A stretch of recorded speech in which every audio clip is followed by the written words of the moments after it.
The Justin Robert Young podcast is brought to you, as always, by patreon.com/JuRY.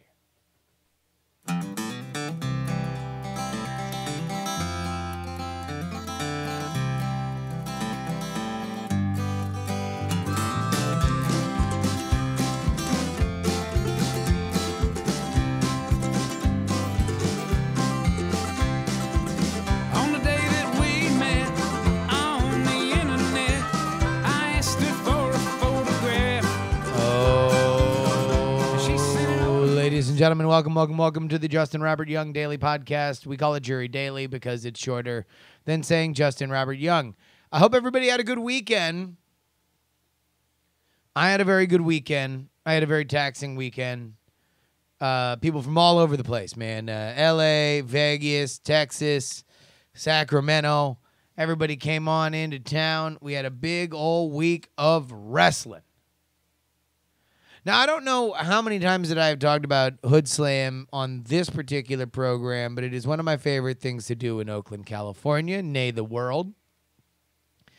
It is a professional and independent professional wrestling outfit that I just feel blessed. I'm blessed to be around because it is so much different than what you would think when you say professional wrestling. And the oddest thing about it is that it it's one of those things that is like caught between the middle, or caught in the middle of two very specific kinds of fandoms. And yet, unlike many things, it is not in the mushy middle to its detriment. It's in the mushy middle to its benefit. Now, let me try to lay this out here for you, because I know it might sound a little bit confusing. But wrestling fans, let me hip you to this if you're not aware. Fussy bunch. They are very, very, very fussy. They are very particular about what what they like. Very particular about what they don't like. They are very judgmental. They are often very, very provincial about whether or not this thing is too much like this other thing, or you hate it because it's not like another thing. And so it tends to make pro wrestling, which is a specious business to be in, to be sure.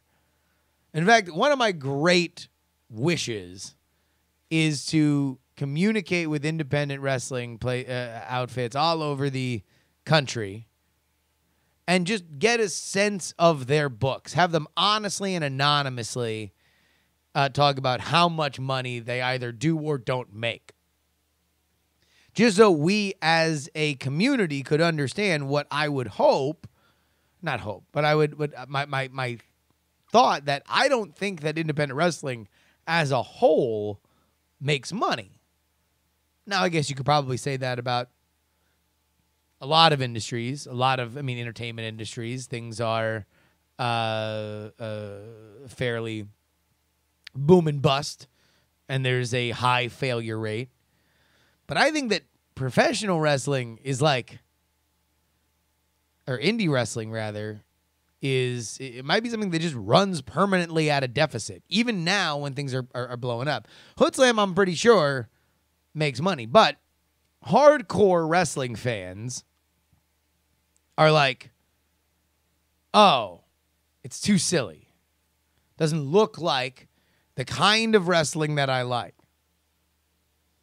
And randos tend to think, oh, it's pro wrestling. I haven't watched that since I was a kid. There's other things I can be doing on a Friday night. And so you would think that show would not be what it is, which what it is packed to the goddamn gills and almost always sold out each and every week with crowds the likes of which you don't see at indie wrestling all that much. Not only do you not see that many people, you don't see that many, what do they call them? Guys, I'm trying to think of it. What do you, like 52% of the population? Women. That's it. Women. You don't see a lot of women at indie wrestling events. You see a lot of women at Hood Slam.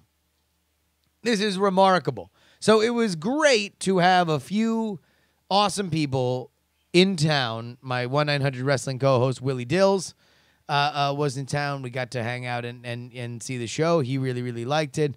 Our friends Katie and James came down from or came up from L.A. It was an absolute blast.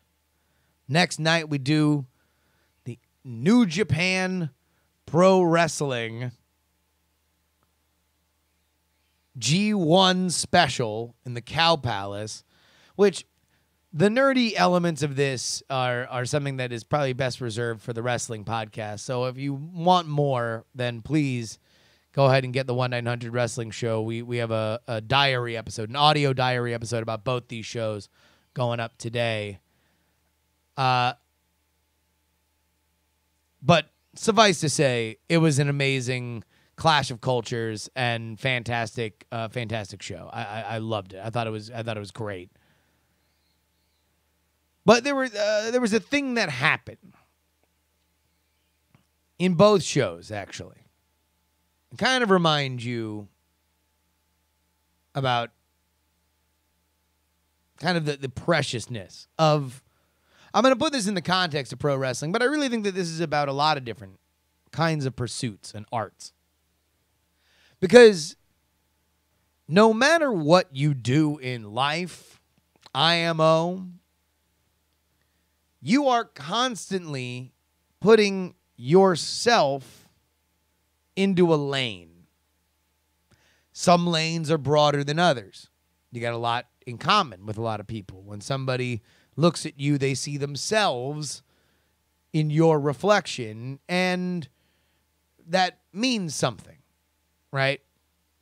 It's everybody who works in an office, right? Some people don't work in offices. Maybe some people work night shifts. They work in factories. They work in retail. They work in entertainment. Like, no matter what, you're always going to be defining yourself with every step you take, if that makes sense. Now, folks who decide to do professional wrestling is odd. I mean, it's a weird situation. A lot of folks, specifically on the indie circuit, it's not like they're making enough money on that. They got to work somewhere else.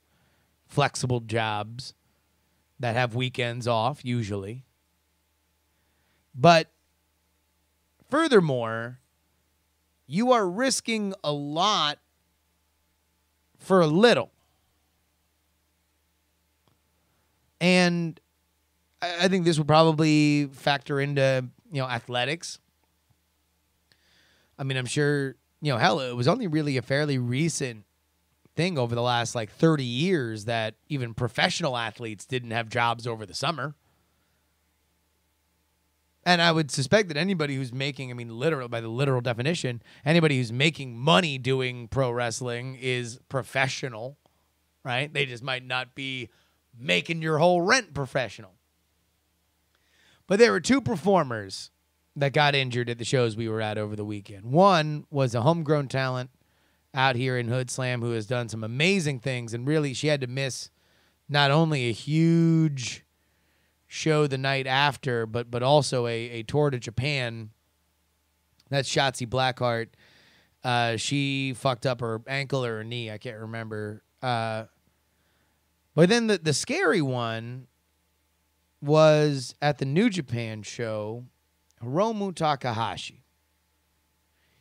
I'm not pretending like everybody knows who the fuck Hiromu Takahashi is, but if you're interested to know the level of physicality that this man operates at, then go ahead and Google Hiromu Takahashi. But that man broke his neck in the Cow Palace. He finished the match. Wound up going to the hospital. The last word from his employer, New Japan Pro Wrestling, was that he is awake and he is able to sit up and talk. Now, while we are all thankful that he has that, it's certainly a far cry from being able to do the kinds of stuff that he normally does. That is a guy who chased his dream, and as we speak right now, is stuck on the other side of the planet.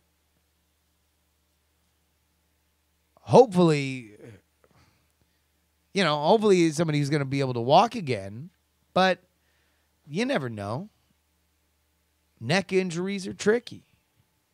And even if he is able to walk again, will he ever be able to perform at the level that he is and was used to? I don't want to make this any kind of treacly, like follow your dreams sort of ending, but it's always fascinating and interesting to look at the trials that we go through, be it in life, in business, in art, whatever you want to do.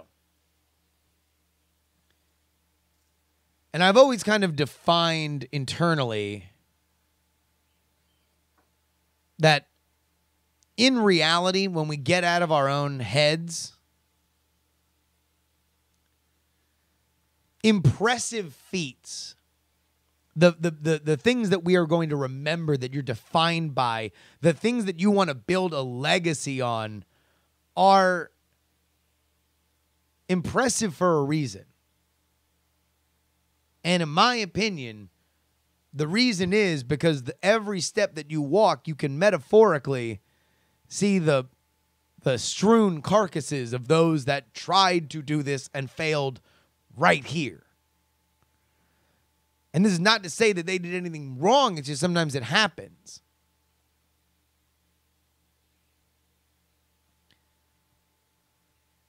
So when you have a situation like that, you just got to say, well, fuck.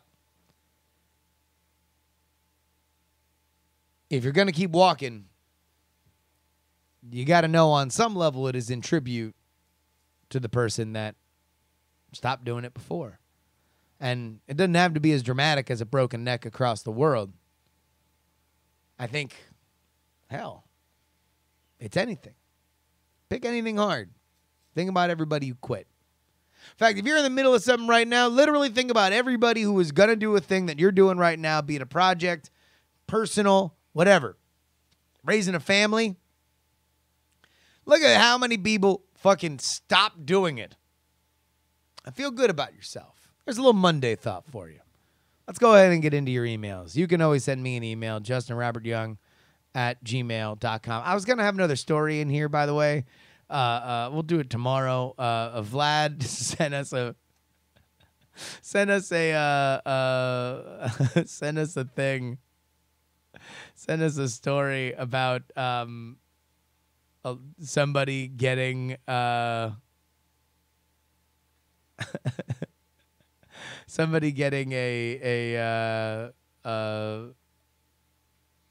ejected from a theater for jacking off. Pretty funny. All right, here we go. We got a lot of emails. I forgot that I already made a doc for this. RJ writes, about a year ago, one of my friends died suddenly from a massive heart attack at the age of 28. We'll call him Robert. We all gather under a tent. The wreath is placed on the casket, and the minister gives his final readings. He then asks his immediate family to come take a flower, if they so please. His mother was the first to come forth, and what happened still haunts me to this day. The funeral people had one of those ugly green carpet-looking materials on the ground under the tent. As Robert's mom stepped forward, she takes a flower, and her foot slips. It happened so fast that my brain didn't register what happened at first. I just blinked, heard a sharp gasp from the crowd straight out of an action movie, and there I saw her. She literally stepped through the ugly carpet and into the hole and fell waist deep in her son's grave.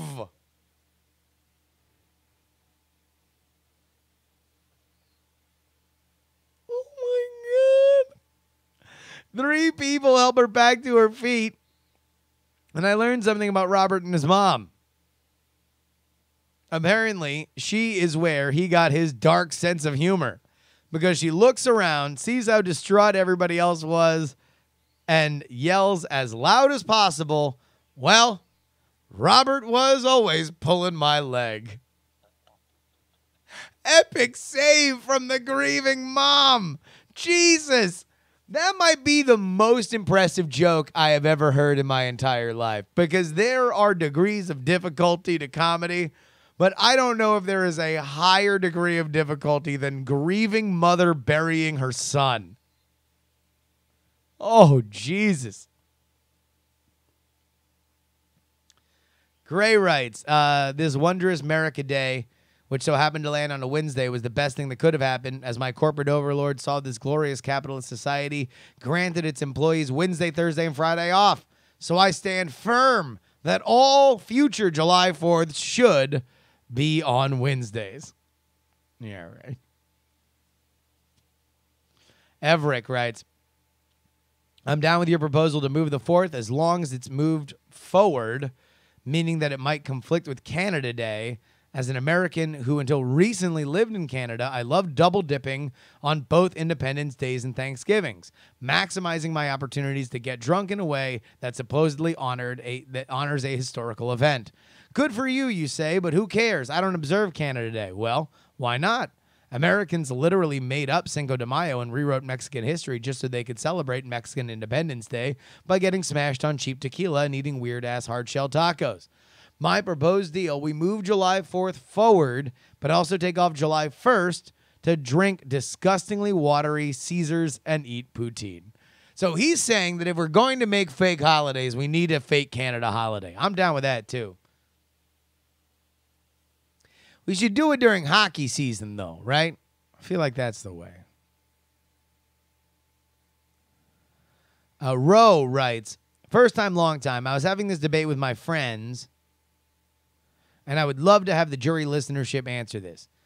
Is it racist to post on your dating profile, if you're white, that you only date white people?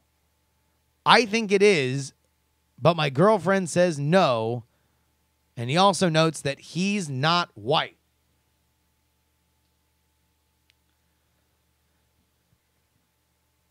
So this is an interesting question, and I would like for anybody to go ahead and write in justinrobertyoung@gmail.com. Now, mind you where this is coming from.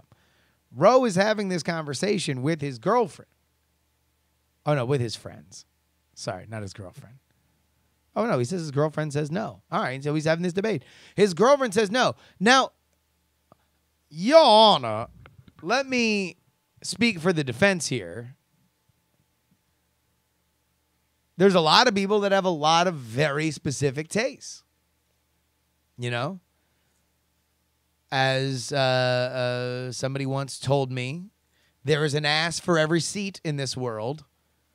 And if that is the case, then some people are very specific about where they would like to sit.